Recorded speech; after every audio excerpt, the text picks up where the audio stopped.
Hey guys, welcome to this week's Finance at 5, where we take you through the latest in property and finance. This week we're going through the rising costs of deposits, the latest investment trends, and some huge government incentives that have hit the ground this week. That's right, Jayden. We'll also be talking about the increasing mortgage stress amongst Australian homeowners and what this means for first home buyers. Plus, we've got a lively Reddit discussion comparing the affordability of Melbourne and Brisbane. So if you're a home buyer, you're looking to invest, whatever you're at, we've got something here for you. So let's get started. Welcome to the Buying Your First Home podcast, your personal guide through the Australian housing market. Here we tackle the big questions and the small details that come up when buying your first home. From financial prep to finding the right neighbourhood, we're here to ensure that you've got all the knowledge at your fingertips. So let's take the first step towards unlocking the door to your new home.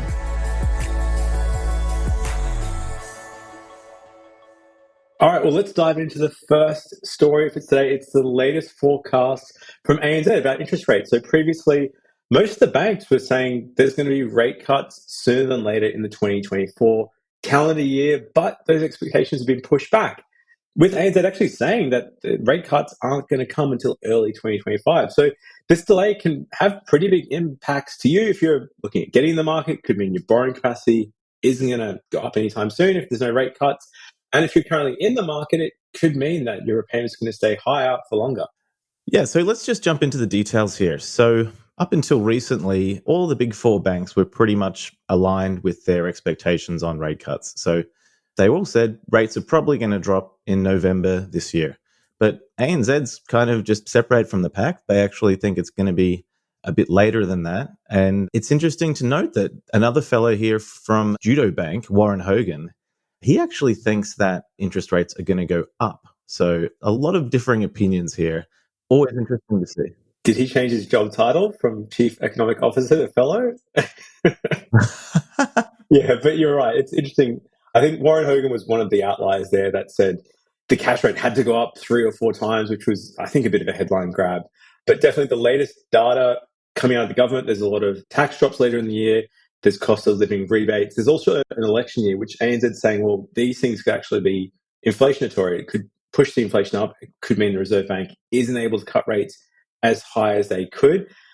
But then there's other data points here, Simon, that could say, with some of the changes in hardship, that it could end up going the other way. Yeah, look, I would hate to be in the Reserve Bank personally because it's not an easy job. They have to basically try and balance inflationary pressures to make sure that inflation doesn't happen too quickly. And they have to try and balance that with all the other needs that are related to interest rates. So, house prices, mortgage hardship, and all these other things. So not an easy job, and certainly not one that I would ever take anytime soon. But there is some data here that is showing that financial hardship related to mortgages has actually been on the increase. So from ASIC, they showed a 54% rise in hardship notices in the last financial quarter of 2024 compared to the previous year. So they're calling for banks to enhance support for struggling borrowers. Despite mortgage interest rates, though, on average, most Australian borrowers are still managing to meet their repayments. So it's a bit of an increase, but it's from a low base. So it's not as concerning as it might sound at first glance. Yeah, the current spin rate, so that's the S&P's performance index rate of mortgages that are in delinquencies, are below 1%. It's 0.93. So historically, it's still really low. It's coming from a crazy low base. We've had 13, 14 interest rate rises over the last couple of years. So they were expecting it. But fortunately, we've had a pretty robust job market. So that's the other data point that the Reserve Bank's checking out and making sure, well, if immigration comes off, if the unemployment goes up, that's where they might have to pull these levers sooner rather than later. But definitely it's looking like, there could be a bit of a changing landscape there with what the predictions are with interest rates. Yeah, I suppose at this point it's worth just mentioning if you are listening and you are experiencing some financial hardship or mortgage stress, there are certainly some options to explore. So a lot of banks will actually offer hardship programs. So it's always worth having a chat to your bank if you are struggling. Probably the other big one, which can give you a decent win, is to look at refinancing your mortgage. So you can often get a better deal if you're looking at switching banks. You can sometimes find a better rate. There's a lot of options that you can do to sort of make your mortgage more affordable. So it's worth exploring your options there for sure. Yeah, and there are some government programs that can help you in financial hardship, but I think I'd support your point, Simon. Like if you're having issues, chat to your bank first. Like they've got a lot of programs they can look at changing. I had a client recently whose partner lost their job. They're like, well, what should we do? They contacted the bank and they changed them to interest-only repayments for just a short period, just to help them get through that the next couple of weeks while she finds a job and gets into it. So definitely not worth digging your head in the sand for that. For sure. While we're on the subject of financial hardship, there is some upcoming measures that will ease household pressures. So there's these tax cuts and energy rebates that will be helpful. So if you were hoping to have a rate cut earlier than expected and it's not quite reached and you're feeling a bit like you're struggling, then at least there is going to be some relief on the way as well. But the thing is, it's kind of like in COVID when the then Reserve Bank governor said the interest rates would be on hold for the next 4 years and got that wrong. With these economists' forecasts, much like the weathermen, they can be the best weather person in the world, but get the forecast wrong twice a day, and these economists are no different. So based on assumptions, based on lots of data points, I think things could change later in the year, and that's what even the other banks are saying. So it's probably a case of running your own race. If you're looking at getting into the market, maybe factor in a rate rise or two, but it looks like the rate cuts will probably come next rather than going up for sure. Yeah, and I suppose if you are looking at expecting to have a rate cut as a home buyer, you think, oh, well, that's going to make the mortgage a bit more difficult. Maybe my borrowing capacity is lower than I'd hoped it was going to be, but there is a benefit here as well. So whenever rates get dropped, house prices go up. So that's just a rule. People have more borrowing capacity. It's more affordable to get a home. So the price of a home will go up when interest rates get dropped. So if you're able to get in now, before these rate cuts happen, you'll actually probably be able to get a better deal. So it's not necessarily the worst news if you're looking at buying at this stage. In fact, it can be to your advantage. So if we go to the next segment, we're going to look at the next from actually the Queensland government. So there's a couple of things that have changed. Similar thing happened to South Australia as well last week. But focusing on Queensland, the first home owner concession has increased. So previously, if you're a first home buyer buying in Queensland, stamp duty was waived up to $500,000. It's been increased to $700,000, and between $700,000 to $800,000, you get a bit of a discount. So it just means you can get into a home with a bit less deposit. You could get into a home for say $700,000.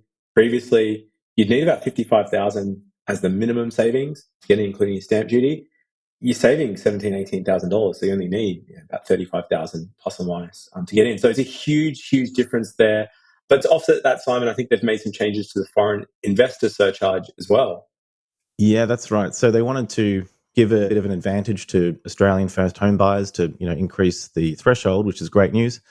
And in order to sort of offset that, they've increased a 3% land tax surcharge for international foreign investors, which actually aligns with what New South Wales and Victoria are doing currently as well.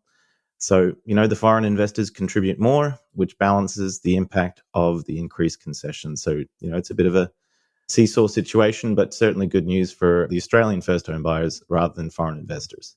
No, definitely. Really good news story out there. So we should see what the federal government does with the home guarantee scheme. So that renews on the 1st of July. And at the moment in Brisbane Metro, it's up to $700,000 for that scheme. So it's a 5% deposit scheme. Victoria, it's $800,000 and New South Wales, it's $900,000. So I just wonder if there's going to be any changes to those because that scheme's been in place 3 or 4 years and those amounts haven't really changed as much as the market has in that time. So it'll be interesting to see what happens there. So on to the next one, Simon. How much do you need for a house deposit in each Aussie city? Now, caveat here too, obviously there's some crazy numbers. We've gone through the data the last couple of weeks. We've seen some price growth. And because of that, I guess the saving times are increasing too. Absolutely. The property market, it's been a wild ride, and I don't think it's ever not been a wild ride around here for the past decade or so. So you never know what's going to happen.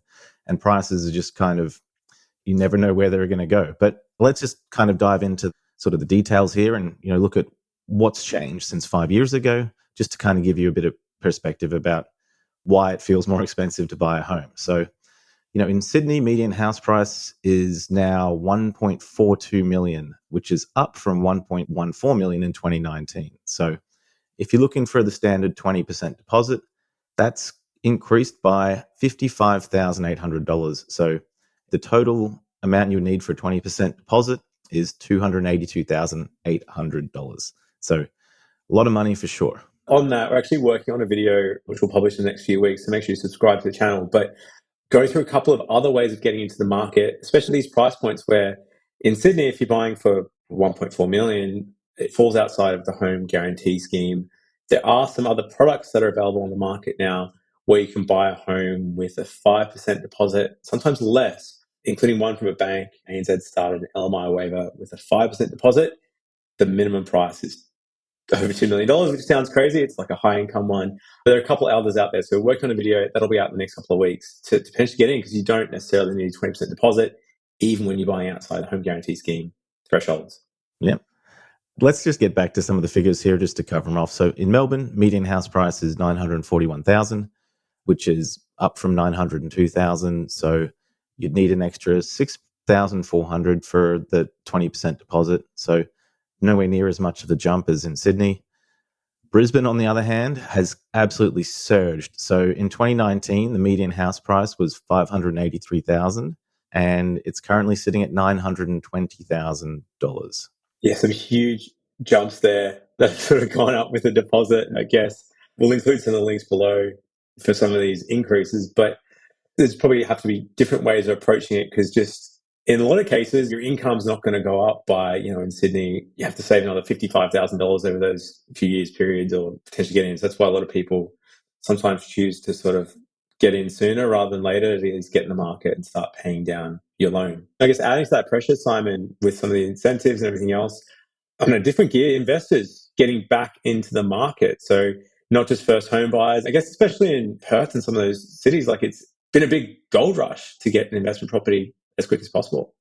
That's right. Investors, they're diving back into the market at a rate that we haven't seen in over 2 years. So a huge amount of investor activity in the market, especially in some of the main capital cities. So the new home loan commitments to investors grew by 5.6% from March, which is the fastest increase since November 2021. So, people are seeing that there's money to be made and they're looking at investing in property.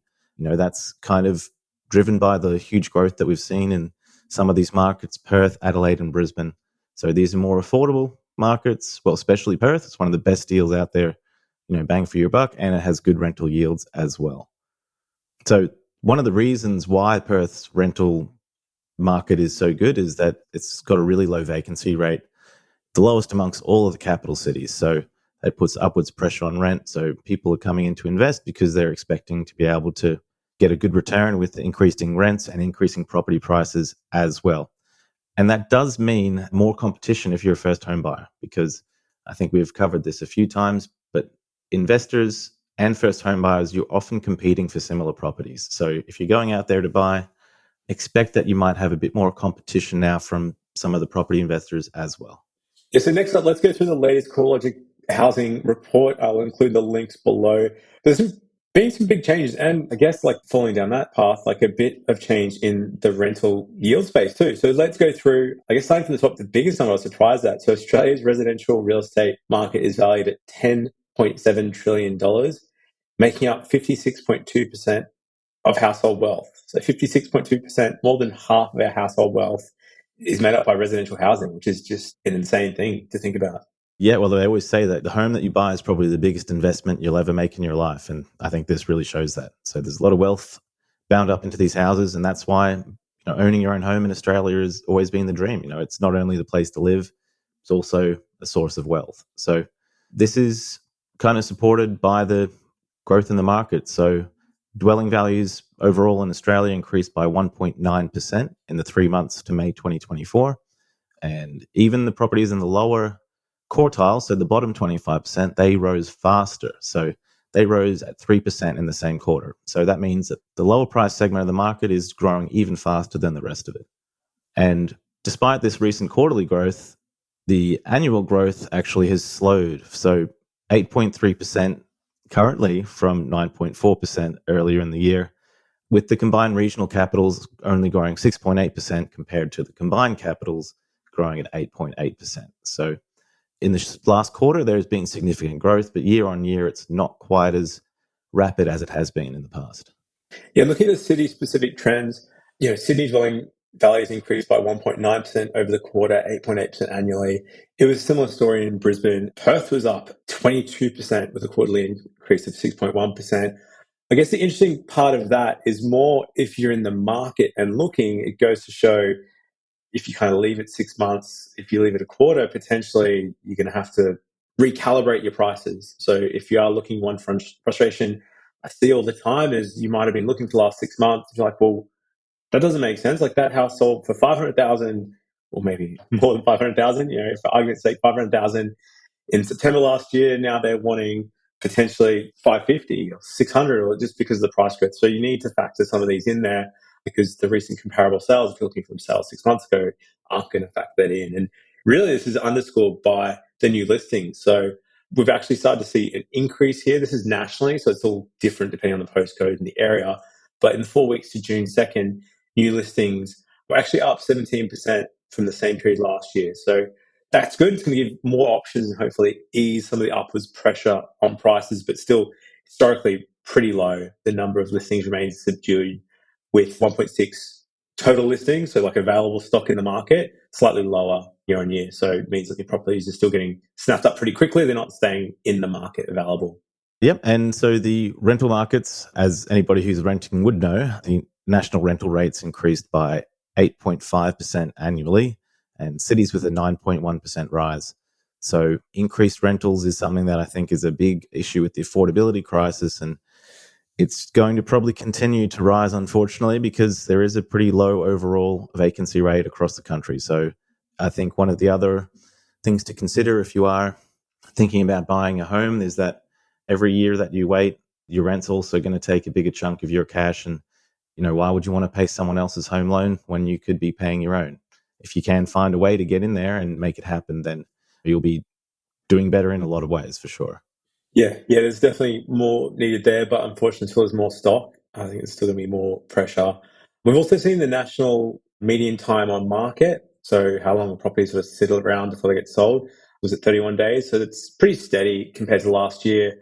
But I guess to echo your point earlier, Perth was just insane. So the median time on market was 10 days. So stuff is just selling in probably minutes there, not even time for the first open. So you just need to, depending on what stage you're at your journey, like a lot of the people we help, where you might be just looking online, getting a feel for things, it can sometimes be worthwhile just getting out there and getting a feel for actually how things are on the ground in your specific suburb, in the types of properties you're looking at. Because I've had a couple of surprises lately where a couple of clients, people we've helped, were looking at apartments thinking, oh, it should be pretty easy, shouldn't be that competitive. And we're actually, because of the affordability, and even like you're saying with that data before, the sort of lower, more affordably priced properties, is actually becoming more demand, because that's where everyone can kind of get into the market.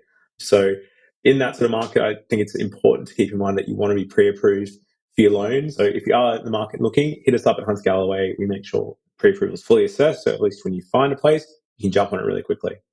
Yeah, and on that note, Jayden, we talk about these markets like the Australian market or even the Sydney or the Perth market, but really there's no such thing as one property market. The Australian market is different from each city, and even in each city, there are different regions that have their own dynamics. So, as you said, getting your boots on the ground and actually going to look at what's happening in the suburbs that you're interested in is really the best way to see what's happening and what your approach has to be. So if you're in a hot market where the properties are selling in 10 days, I mean, that's a very different beast to a place where the median sale time is 45 or 60 days.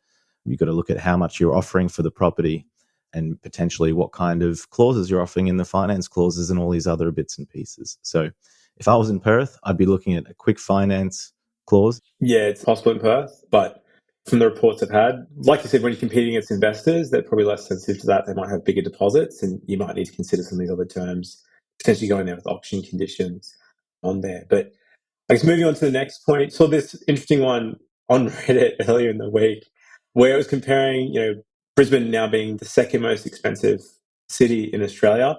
Someone was raising, well, buying an apartment in Melbourne is actually cheaper than Brisbane. So for me, it was jarring. Like, having grown up in Brisbane, we were always, seemed to be affordable and easy to get into, and Melbourne seemed unattainable and expensive. And it's crazy to think that this has flipped itself around.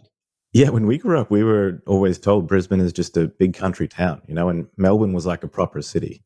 Like when I was a kid, Melbourne seemed almost like a New York of Australia in a certain way. And I guess, times always change. And if you're looking to buy an apartment in Melbourne, you can actually get in for a lower median property price, although they are a little different. So the size of Melbourne apartments can be a bit smaller due to the different building standards that they've had. probably having a bit less living space. On the flip side, though, if you want to change cities and look at living in Melbourne, I mean, it's a fantastic city with a great lifestyle. So more of that cafe environment, tons of amenities. Certainly a lot of people really love it there. So that's another consideration. If you're looking and you're finding Brisbane more expensive than you like, why not look at a different city? Yeah, I actually found it interesting. Some of the Melbourneites, Melburnians, whatever you want to call them, were just saying like some of the apartments in Melbourne, the way they were built, it can be more common to have bedrooms without windows. So that this kind of sort of had like, not super livable. And also with the changes in their cladding laws in Melbourne, I've had some clients that have found some amazingly cheap apartments, 350,000, great locations, but they're having to do remediation. So the buildings are covered in combustible cladding. And so it might seem really cheap, until you review or you find out like that's weird, that's been on the market for 6 months, and discover that there's actually some underlying issues there. So you definitely want to do your due diligence before you buy something with plan. Absolutely. And I probably wouldn't also be buying sight unseen from a different state or a different city. You'd want to get in there and see the property in person and make sure you know what you're buying. As you say, with the due diligence, one of the most important things is checking out the strata and seeing what the state of the buildings are and what kind of liabilities there are as well. You don't want to buy a place and find out you've got a $50,000 contribution to a major structural issue with the building, for sure.